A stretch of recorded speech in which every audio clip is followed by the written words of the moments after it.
Ini juga boleh nih. If you don't find a way to make money while you sleep, you will work until you die. Ya. Kalau Anda tidak bisa mendapatkan uang ketika tidur, Anda harus kerja loh sampai mati, kata Warren Buffett. Next. Ini juga bagus ya. You have to read a zillion corporate annual report and their financial statement. Ya. Mau jadi orang yang investor saham yang berhasil, ini kuncinya. Kamu harus membaca corporate annual report and their financial. Banyak sekali kamu harus baca. Itu kunci keberhasilan dari seorang investor saham. Nggak ada cara lain ya. Ingat. Tidak ada cara lain. Ya. Kalau Anda ingin menjadi seperti Warren Buffett, hanya satu cara. Hanya satu cara. You have to read a zillion corporate annual report and their financial statement. Itu caranya. Nggak ada yang lain. Ya. Jangan ikutin yang lain deh. Yang ngajarin juga nggak terbukti juga. Ya. Mendingan yang udah terbukti aja. Next. You cannot make a good deal with a bad person. Engkau tidak bisa mendapatkan kesepakatan yang baik dengan orang yang buruk. Ya, jangan kita berharap dari orang yang bad person. Next. Next. Next. Next. Ini aja dah terakhir. Waktunya sudah habis soalnya, udah diperingatin. Warren Buffett cuan gede 1.720 triliun dari saham Apple. Keren ya. Orang sudah 93 tahun, sudah tua renta, masih bisa cuan 1.720 triliun loh. Seorang investor saham hanya dari investasi di saham. Ya. Permisi tanya, kalau buka jualan bakmi bisa nggak cuan 1.720 triliun? Ayo, bisa nggak jualan bakmi? Kalau buka kafe bisa nggak cuan segini? 1.720 triliun, udah capek bukan main kali ya. Tapi orang ini umur 93 tahun sekarang, bisa cuan 1.720 triliun karena beli saham Apple, terus disimpan aja, nggak diapa-apain, nggak usah kerja keras. Kata Warren Buffett tadi, tidur aja ngorok, dapat uang segitu loh.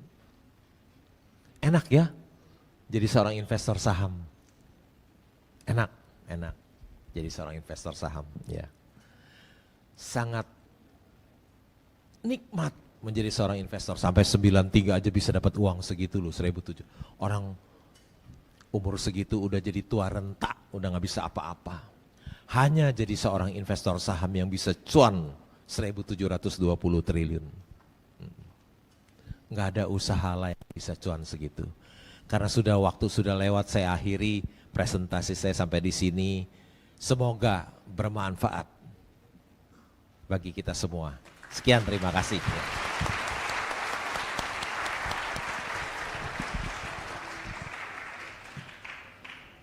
Oke, luar biasa sekali ya wisdom dari Pak Loh Keng Hong. Apa yang Pak Loh Keng Hong sudah pelajari dari Warren Buffett yang bisa membuat Pak Loh Keng Hong menjadi seperti hari ini. Nah, sebelum kita masuk ke sesi tanya jawab, nanti siap-siap yang ingin bertanya, saya ingin coba summarize dari apa yang disampaikan oleh Pak Loh Keng Hong. Jadi kalau tadi ditanya semuanya ingin jadi orang kaya, ya semuanya jawab yes. Kuncinya apa tadi? Yang pertama adalah know what you buy what you know. Belilah atau investasikan uang Anda pada saham yang Anda kenal. Nah, caranya bagaimana? Pak Loh Keng Hong tadi mengingatkan kalau mau kaya harus rajin baca. Yang dibaca apa saja, mulai dari annual report, laporan keuangan perusahaan, buku-buku yang bergizi. Ini ada Pak Parahita, ini teman saya, ini rajin baca buku ya, ilmunya banyak ya. Jadi di dalam buku ada rumah emas. Ya, ini mesti kita ingat-ingat, itu yang pertama. Simple, tapi nampaknya tidak mudah kita lakukan. Berapa jam yang Anda dedikasikan untuk membaca misalnya laporan keuangan? Ya, kemarin laporan keuangan keluar banyak sekali ya di Q1, tuh berapa puluh atau berapa ratus laporan keuangan yang bisa Anda baca. Ya, kuncinya di sana. Yang kedua tentunya adalah passion. Ya, kenapa? Karena tadi Pak Lokeng mengatakan bahwa perusahaan bagus pun itu dia butuh waktu ya, butuh waktu untuk menunjukkan kinerjanya. Jadi harus sabar, sabar itu juga menekan emosi kita. Karena semakin kita tidak bisa menahan emosi, maka akan banyak penyesalan-penyesalan yang kita hadapi. Ya. Nah, butuh waktu, yang terbaik adalah apa? Tidur. Ya. Tidur itu yang terbaik. Setelah menemukan perusahaan yang wonderful, kata Pak Lo, ya, langkah berikutnya yang terbaik adalah tidur. Sebab kalau Anda tidak tidur, biasanya apa? Ya, aduh harga sahamnya turun, ya. Bukannya dapat profit malah cut loss dulu, ya kan? Ini. Atau harga sahamnya naik, udah ada floating profit 10%, udah nggak tahan, takut nanti kalau profitnya hilang. Akhirnya nggak pernah sampai ke tujuan. Oke. Kemarin ada wisdom yang bagus dari Pak Lokeng Hong. Kalau orang bilang sell on May and go away, Pak Lo bikin wisdom buy on May and go to sleep.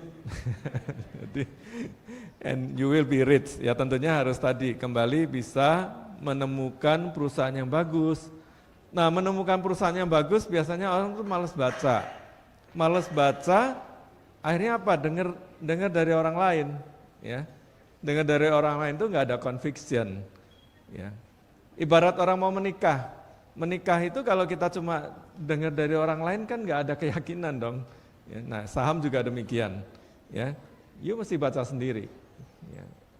Kalau perlu ketemu dengan direksinya. Sekarang kan banyak nih forum-forum di mana kita bisa bertanya, ya, melihat direksinya seperti apa. Ya. Kemudian juga disinggung wonderful company tadi. Carilah perusahaan yang wonderful, bukan yang fair company. Dan ketika kesempatan itu datang, jangan ragu-ragu. Ya, jangan cicil-cicil karena biasanya harga sahamnya udah naik.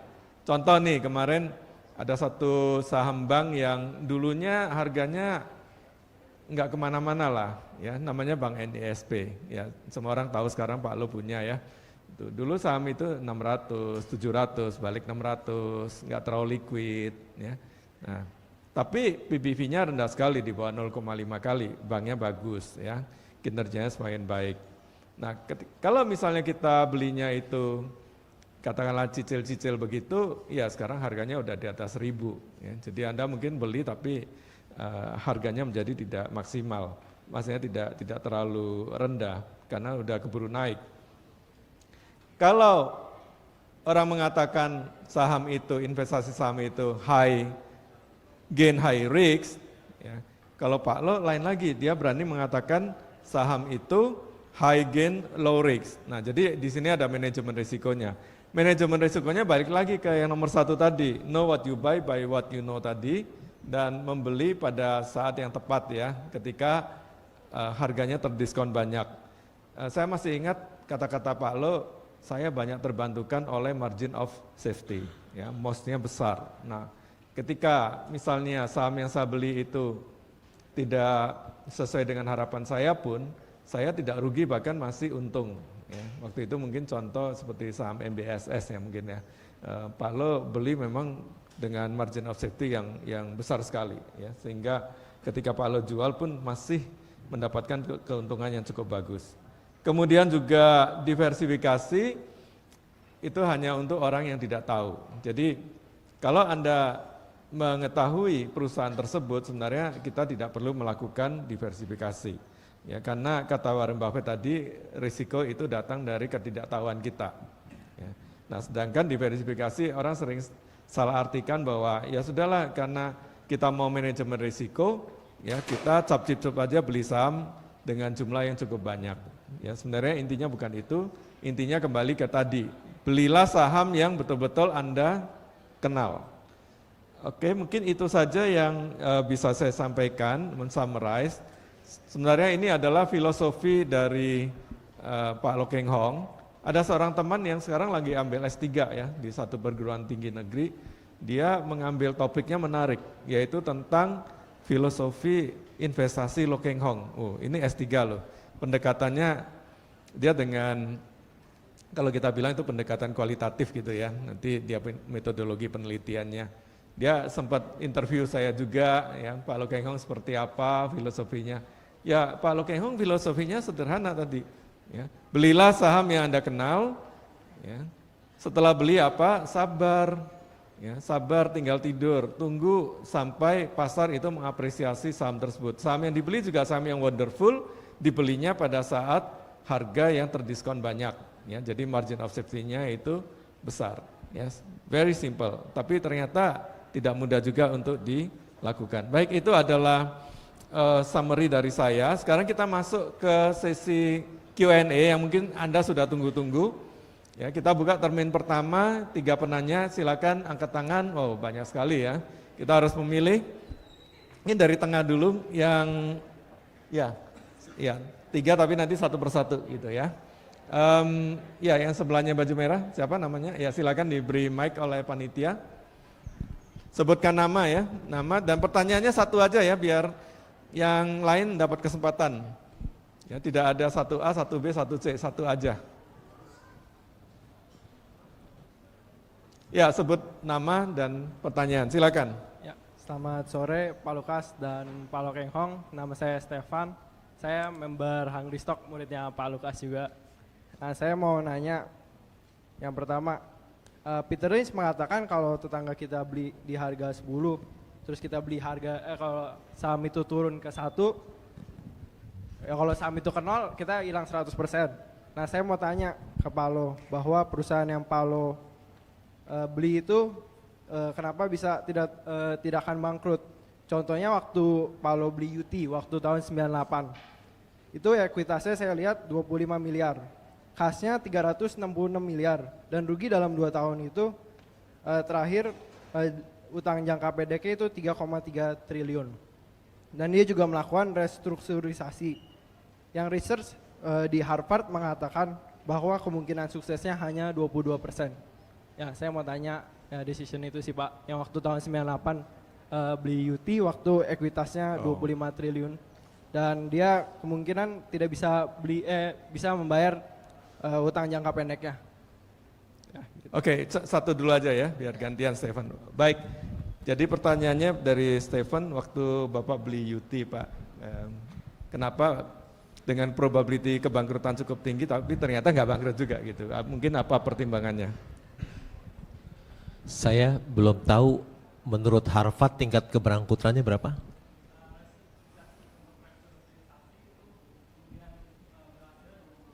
Kemungkinan berhasilnya 22%.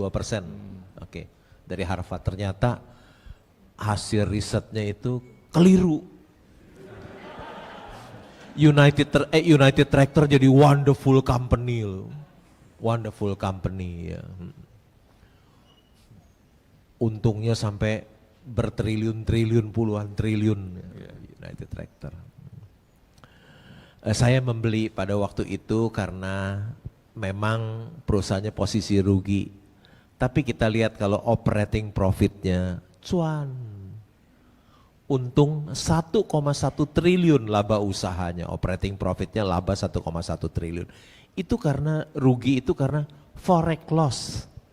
Karena rugi forex kan dolar waktu tahun 98 kan sempat 14.000 ya, jadi dia rugi forex. Tapi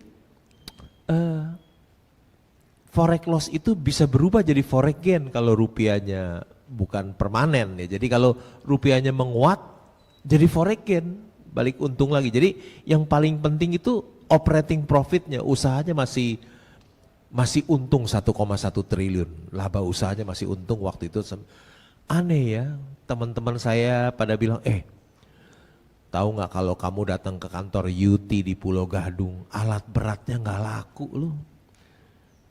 Nggak laku alat beratnya, siapa yang mau beli alat berat, nggak ada yang beli. Lihat, sepi, datang ke Cakung deh United Tractor, sepi nggak laku. Betul, United Tractor kalau ke kantornya alat beratnya nggak laku. Tapi ingat usahanya UT ada di hutan, nggak bisa lihat, ada di hutan. Dia punya PAMA. Persada Nusantara itu coal mining contractor terbesar di Indonesia. Hampir semua tambang pakai dia ya. Contohnya Kideko Jaya Agung punya Indika pakai PAMA. Indo Tambang Megaraya juga pakai PAMA kontraktornya. Tentu aja kalau ke kantor pusat ya sepi, nggak ada yang beli alat berat, tapi ke hutan. Kerjaannya banyak sekali itu di hutan. Lagi ngambilin batu bara ya. Utangnya dolar, ada forex loss. Tapi kan kontrak dia, coal mining kontraknya semua dalam US dollar, sebetulnya natural hedge secara alamiah dilindungi. Ya, jadi nggak usah takut ya. Makanya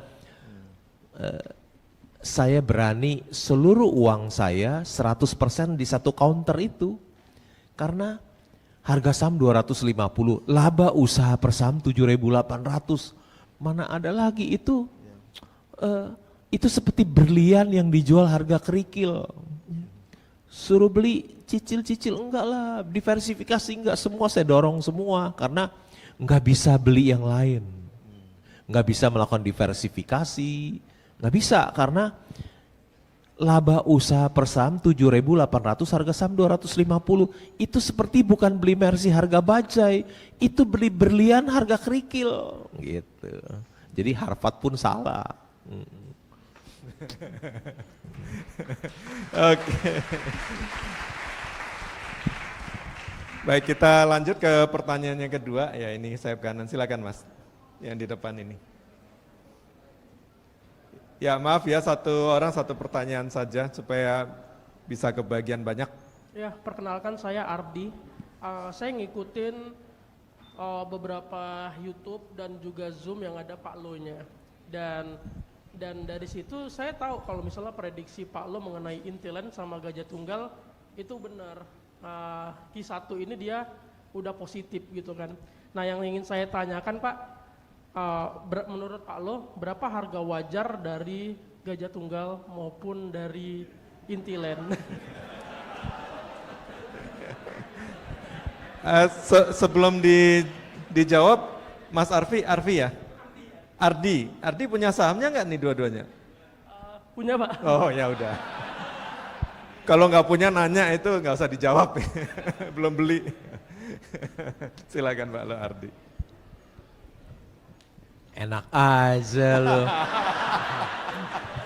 Gua yang hitung capek-capek lu mau tahu aja.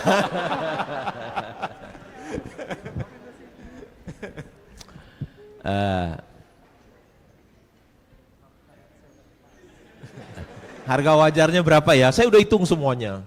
Intiland itu punya 61 proyek ya. Salah satunya di TBC Matupang. Namanya South Quarter, keren ya South Quarter. Ya, satu gedung perkantoran, Intiland punya tuh South Quarter. Terus ada 61 proyek. Yang kedua ada 57 Promenades, itu di belakangnya Plaza Indonesia. Belakangnya Plaza ini ada 57 Promenades, itu juga proyek juga. Jadi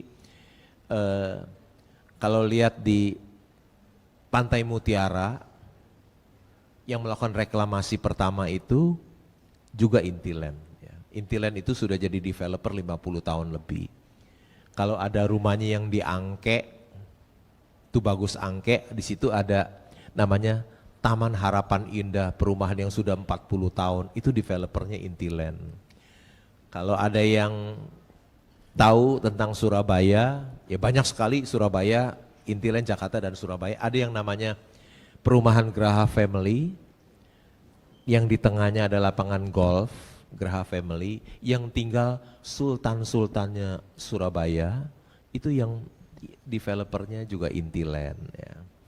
Berapa sih proyeknya semuanya, harga wajarnya? Saya hitungin ya, saya udah hitung nih, capek nih hitung.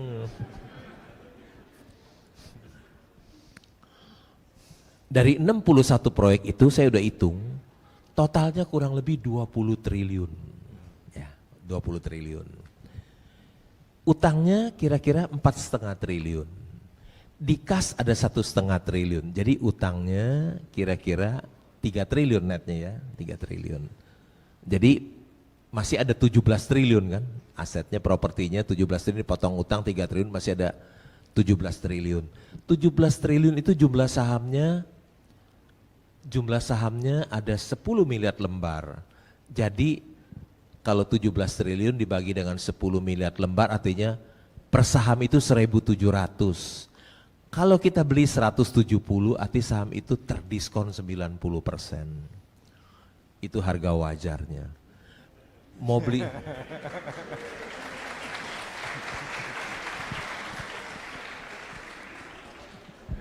kalau nggak percaya nanti hitung lagi di rumah ya.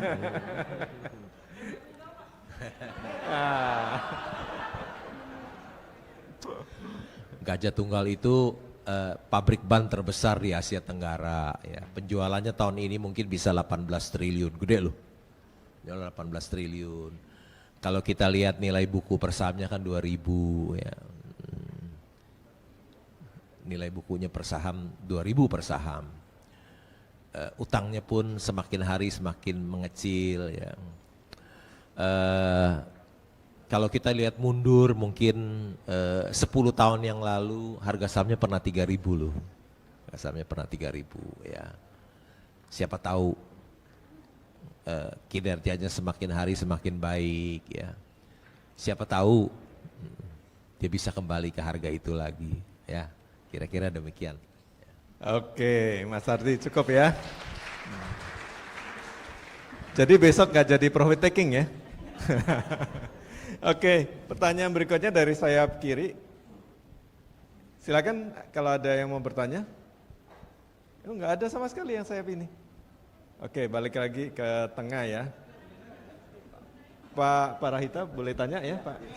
Silakan ya.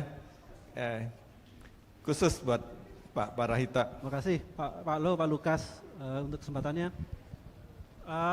Saya bisa dibilang mungkin banyak belajar dari Pak Lo ya. Saya dulu sempat dengar Pak Lo pertama dari tahun 2004 itu. Pertama kali masuk media. Itu yang inspire saya untuk investasi saham terus terang. Meskipun modalnya dikit banget sih waktu itu ya. Cuman gini Pak Lo, kalau saya perhatikan sampai sekarang cuma wonder aja itu. Kenapa ya? Kan sekarang udah ada 800 saham di bursa ya. Tapi Pak Lo cenderung untuk saya lihat perusahaan yang lama. Saya kira ya saya ngerti itu masalah track record juga ya. Kira-kira berapa lama yang dibutuhkan Pak Lo untuk track record itu Pak? Karena saya jarang lihat Pak Lo, jarang ya saya bilang untuk beli saham yang IPO-nya baru-baru ini aja. Gitu Pak. Kebanyakan yang IPO udah tahun 90-an.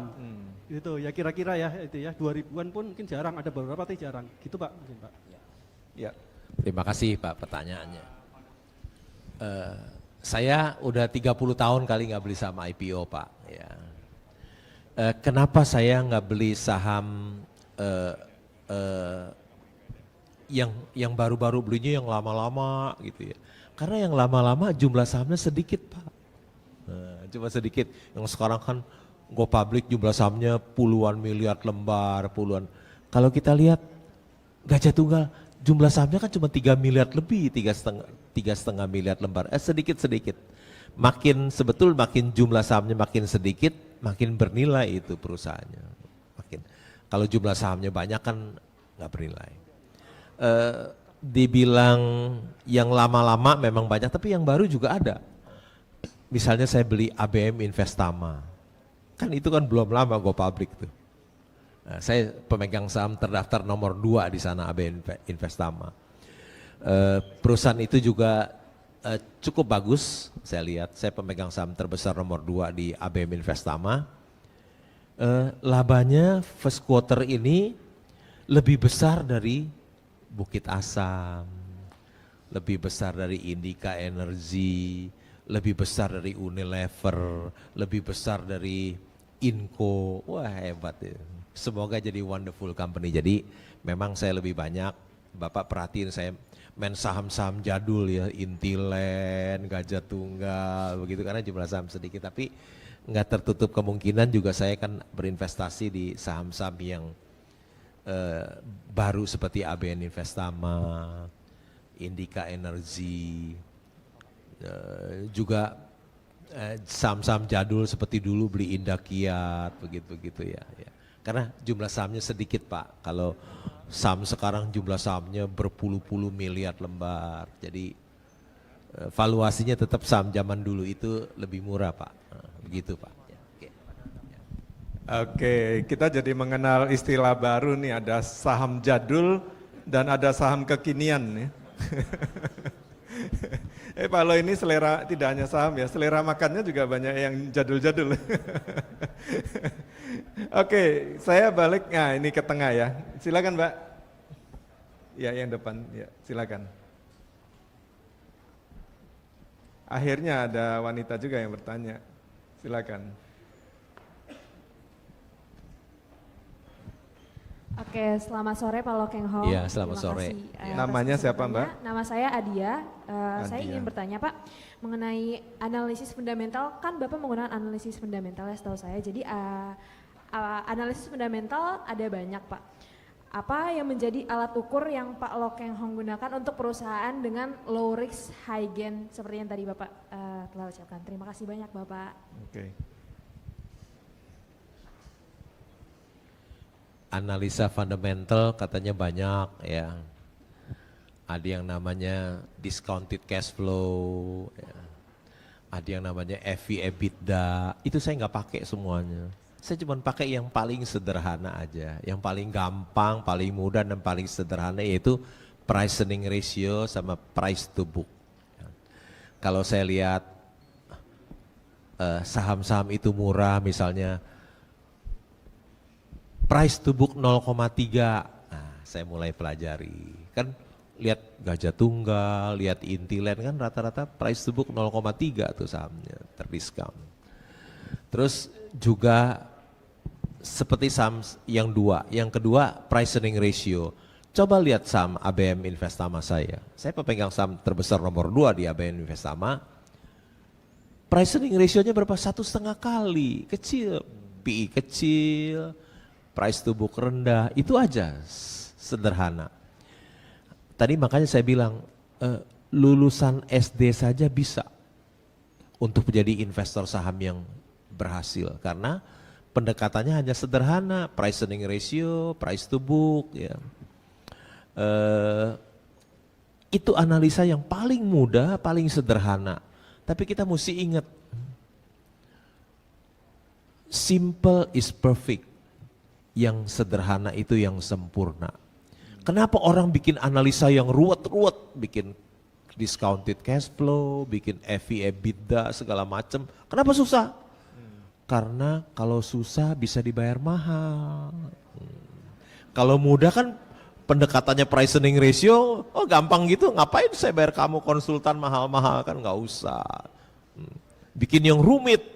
Kalau ada yang mudah, kenapa bikin yang mudah, bikin yang rumit, biar kamu pusing, biar dia juga dibayar mahal, ya kan. Sebetulnya analisa yang sederhana itu simple is perfect, yang sederhana itu yang sempurna loh. Saya dari dulu hanya pakai pendekatan itu aja 2. Price earning ratio, price to book. Rata-rata saham saya price to book hanya 0,3, kalau berdekatan price earning ratio juga cuma 1,5 kali seperti ABM Investama, gitu ya. Oke, ya, jadi simple and happy investor, ya tagline-nya itu, simple and perfect, ya. Oke, kita lanjut. Ini dulu nih, yang kanan lagi, Mas yang pakai baju hitam, kaos hitam di depan, ya silakan, singkat padat. Oke, masih ada waktu 10 menit ya, teman-teman yang lain siap pertanyaan?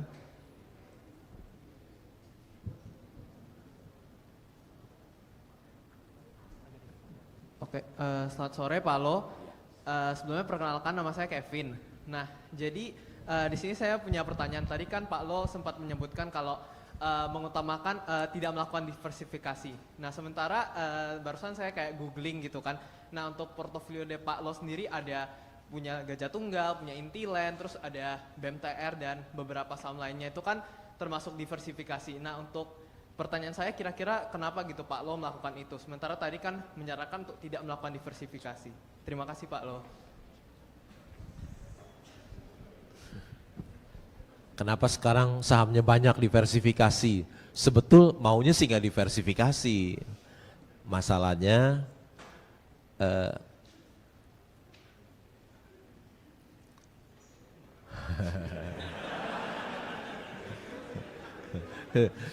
sahamnya habis, duitnya masih banyak, jadi mesti beli yang lain.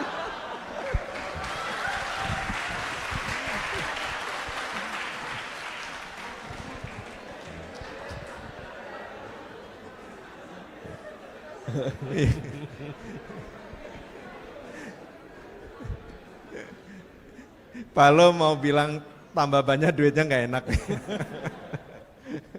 Jadi sahamnya banyak ya. Misalnya gini, nama saya tercantum di annual report Bank CIMB nomor 20 karena punya 12 juta saham. Itu terjadinya gini, saya tuh beli di harga 1000, beli dapat 12 juta saham lebih. Terus harga sahamnya naik 1200, saya injak rem dulu, udah jangan beli gitu ya. Siapa tahu aja turun lagi 1000, saya beli. Ternyata dia nggak turun, dia malah 1400 sekarang. Jadi ketinggalan di situ. Bukan karena saya diversifikasi, bukan, karena mau beli lagi dia naik. Jadi ya udahlah, saya nggak kejar gitu. Jadi dia stay di situ, hanya punya 12 juta saham. Ya misalnya juga di OCBC Bank, ya saya kebetulan di situ dapat 10 kali lipat ya, beli volumenya ada banyak. Kan di CIMB kan volumenya sedikit, dapat 10 kali lipat, ada 120 juta saham. Saya beli antara 630 sampai 700 ya saya beli. Terus dia naik 800, 900, saya nggak kejar dah, udah saya diem. Terus naik, sekarang 1000 lagi. Jadi ketinggalan di situ 120 juta saham itu karena begitu. Karena saya mau habisin uang saya, nggak habis gitu, jadi barangnya habis naik. Uangnya kan banyak sekarang, gitu. Barang yang tersedia nggak begitu banyak, jadi masih ada sisa uang banyak, jadi jadi sahamnya juga banyak sekarang. Ya, jadi kadang-kadang kalau Pak Lo bilang beli saham seupil gitu ya, itu berarti jumlahnya miliaran, tapi itu seupil gajah. Mungkin ini menarik ya, kalau kita buka kuis gitu, ayo coba tebak berapa sih jumlah saham Pak Lo ya, yang ada di portofolio. Wah, yang bisa tepat nanti dapat buku gitu. Ini joke aja.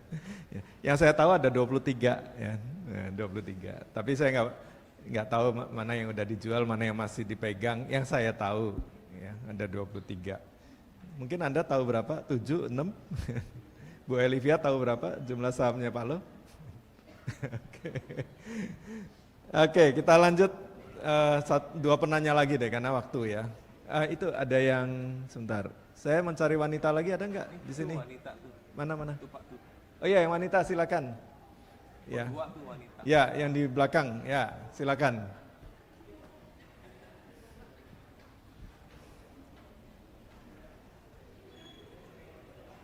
Sebelumnya saya mau ngucapin terima kasih kesempatannya karena saya udah ditunjuk buat bertanya. Sebenarnya tadi udah ngangkat tangan cuma nggak kepilih-kepilih, jadi dibantuin sama teman-teman. Saya agak deg-degan sih Pak sebenarnya. Jadi kan dari tadi kan Pak Lo ngebahas tentang bahwa kita tuh sepertinya harus strict banget ya sama baca annual report gitu kan, harus bertumpunya ke sana. Tapi Pak, sebagai investor pemula seperti saya nih, misalnya dari segi analisa fundamental, dari top to down analisisnya, saya ngerasa emiten yang saya pilih ini ternyata wonderful company gitu Pak.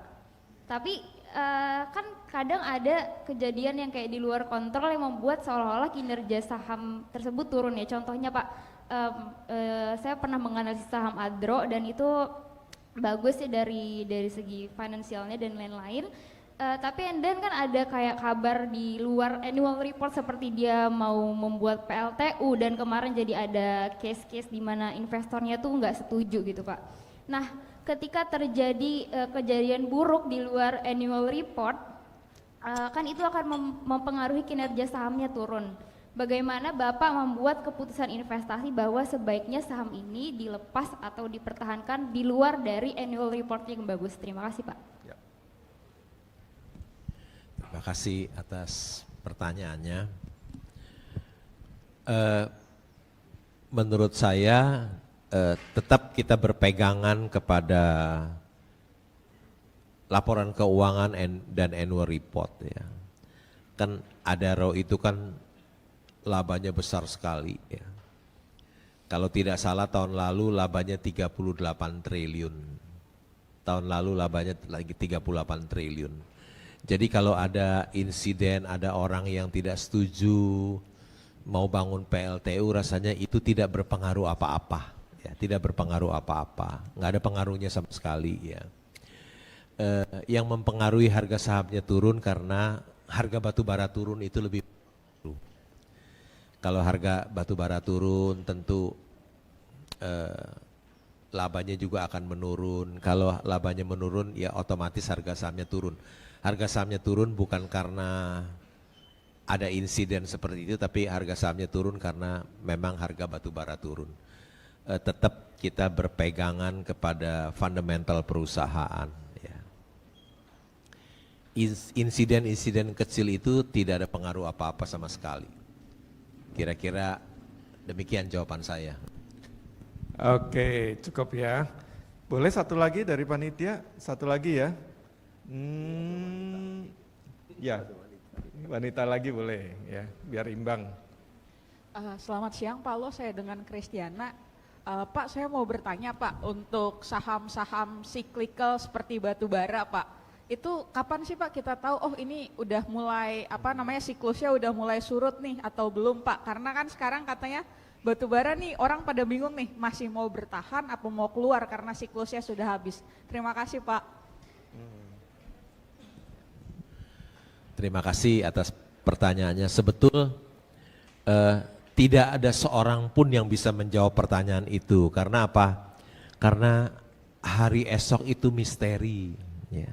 Tidak ada seorang pun yang tahu dengan pasti apa yang akan terjadi hari esok. Ya, mengenai harga batu bara yang sudah mulai menurun, lebih rendah tahun 2023 dibanding tahun 2022. Tapi kita semua berharap dia bisa bertahan di harga sekarang, ya, karena harga sekarang termasuk masih tinggi ya. Saya termasuk yang punya saham di tambang batu bara juga masih berharap dia bisa bertahan di harga sekarang. Kalau dia bisa bertahan di harga sekarang aja, udah labanya udah luar biasa besar. Kira-kira demikian ya. Baik, dari panitia udah habis waktunya.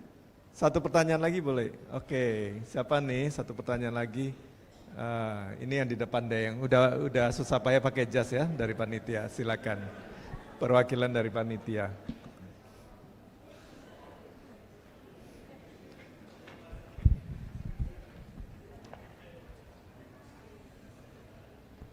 Oke, selamat siang Pak Lo. Kenalin saya Adrian, mungkin Pak Lo udah kenal. Iya.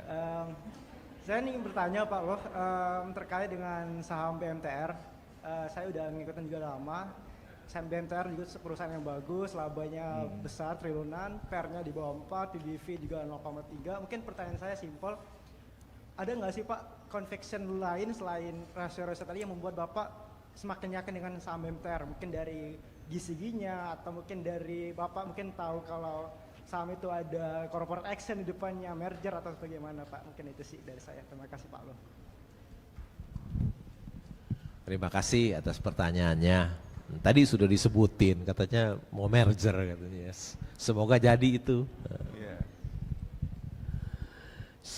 Semoga seperti yang disebutkan tadi ya bisa terjadi ya, bisa terjadi karena kalau sekarang harga sahamnya misalnya 290, nilai buku per sahamnya kan di atas 900 ya, di atas 900.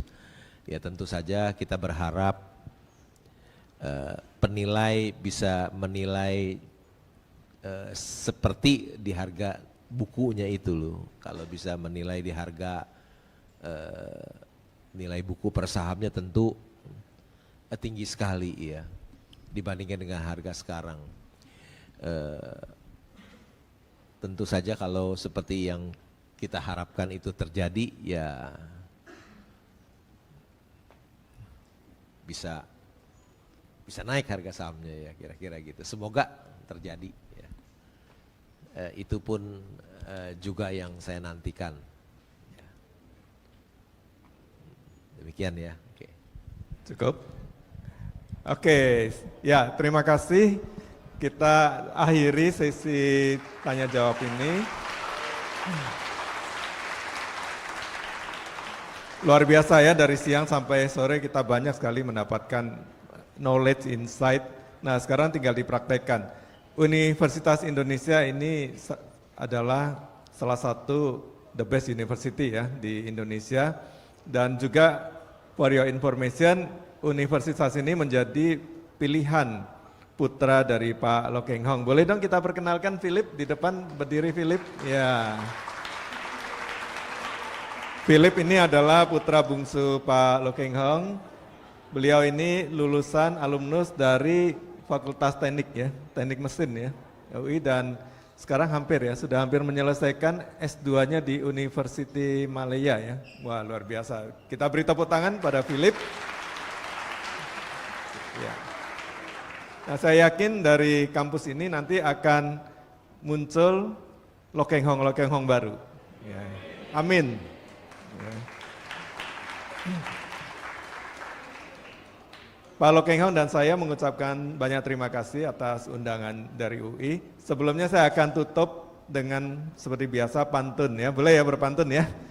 Ya, tapi ini susah loh ngerancang pantunnya ini udah 7 hari 7 malam. Tapi tadi bilang cakep ya.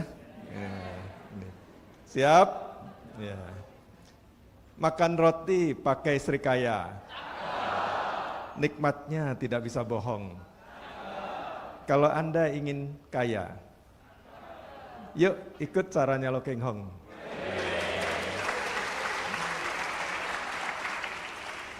Satu lagi, ikan hiu makan cumi. I love you, FEBUI. Makasih.